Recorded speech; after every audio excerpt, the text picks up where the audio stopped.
ಸೋಮಾಪುರ ಎಂಬ ಒಂದು ಊರು. ಆ ಊರು ಕಾಡಿನ ಮಧ್ಯದಲ್ಲಿತ್ತು. ಊರಿನ ಪಕ್ಕದಲ್ಲಿ ಒಂದು ನದಿ ಹರಿಯುತ್ತಿತ್ತು. ನದಿ ದಡದಲ್ಲಿ ಒಂದು ಪುರಾತನ ದೇವಾಲಯ. ಇದೇ ಊರಿನಲ್ಲಿ ಒಬ್ಬ ಭಿಕ್ಷುಕ ಇರುತ್ತಿದ್ದ. ದೇವಾಲಯದ ಹಿಂದೆಯೇ ಅವನ ವಾಸ.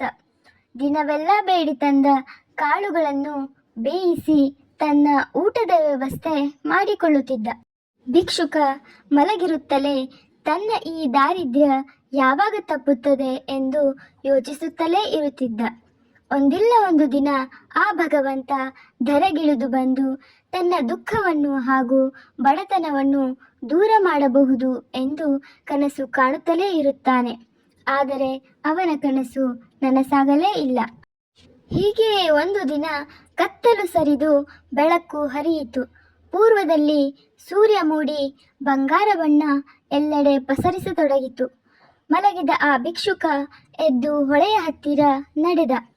ನದಿಯ ನೀರೆಲ್ಲ ಹೊಂಬಣ್ಣವಾಗಿತ್ತು. ಸ್ನಾನ ಮಾಡುತ್ತಲೇ ಮನಸ್ಸು ಉಲ್ಲಾಸದಿಂದ ತುಂಬಿತು.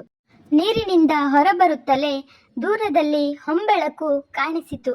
ಒಂದು ಸ್ವರ್ಣ ರಥವು ತನ್ನತ್ತ ಬರುತ್ತಿರುವುದು ಕಂಡು ಆಶ್ಚರ್ಯವಾಯಿತು. ರಥ ತನ್ನತ್ತ ಬಂದು ನಿಂತಿದ್ದನ್ನ ಕಣ್ಣು ಮಿಟುಕಿಸದೆ ನೋಡುತ್ತಿದ್ದ. ರಥದಿಂದ ದೇವನು ಬಂದು ನಸುನಕ್ಕ. ಭಿಕ್ಷುಕ, ಇನ್ನು ನನ್ನ ದುರ್ದಶೆ ದೂರವಾಗುತ್ತದೆ, ತನಗೆ ಬೇಕಾದ್ದನ್ನು ಇವನ ಹತ್ತಿರ ಬೇಡಿ ಪಡೆಯಬಹುದು ಎಂದು ಎಣಿಸತೊಡಗಿದನು.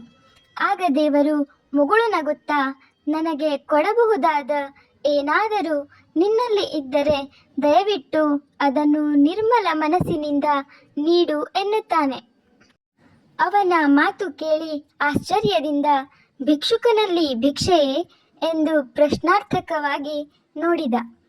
ಅದಕ್ಕೆ ಮುಗುಳ್ನಗುತ್ತಾ, ಹೌದು, ನಿನ್ನಲ್ಲಿ ಏನಿದೆಯೋ ಅದನ್ನೇ ನಿರ್ಮಲ ಮನಸ್ಸಿನಿಂದ ನೀಡು ಎಂದನು. ತಿರುಕನಿಗೆ ಬಹಳ ನಿರಾಸೆಯಾಯಿತು. ದೇವನ ಮೇಲೆ ಕೋಪ ಬರಲಾರಂಭಿಸಿತು. ಆದರೆ ಎದುರಿಗೆ ನಿಂತ ವ್ಯಕ್ತಿ ನಗುತ್ತಲೇ ಇದ್ದ. ಇವನನ್ನು ಸಾಗ ಹಾಕಬೇಕು ಎಂದುಕೊಂಡು ತನ್ನ ಜೋಳಿಗೆಯ ಒಂದು ಮುಷ್ಟಿಯಷ್ಟು ಕಾಳನ್ನು ಅವನಿಗೆ ನೀಡಿದ. ಆ ದಿನ ಪೂರ್ತಿ ಅವನ ನೆನಪಲ್ಲಿಯೇ ಭಿಕ್ಷೆಯನ್ನು ಬೇಡಿದ. ಸಂಜೆಯಾಗುತ್ತಲೇ ಎಂದಿನಂತೆ ದೇವಾಲಯದ ಹತ್ತಿರ ಬಂದನು. ದಿನವೆಲ್ಲ ಬೇಡಿ ತಂದ ಕಾಳುಗಳನ್ನು ತನ್ನ ಜೋಳಿಗೆಯಿಂದ ಸುರಿದನು. ಅವನಿಗೆ ಆಶ್ಚರ್ಯವೇ ಕಾದಿತ್ತು. ತಂದ ಕಾಳುಗಳಲ್ಲಿ 10 ಸುವರ್ಣ ಕಾಳುಗಳು. ಅವನಿಗೆ ಎಲ್ಲವೂ ಅರ್ಥವಾಯಿತು. ತಾನು ನೀಡಿದ ಇಡೀ ಕಾಳಿಗಾಗಿ ಭಗವಂತ ಈ ಸುವರ್ಣ ಕಾಳುಗಳನ್ನು ನೀಡಿದ್ದಾನೆ.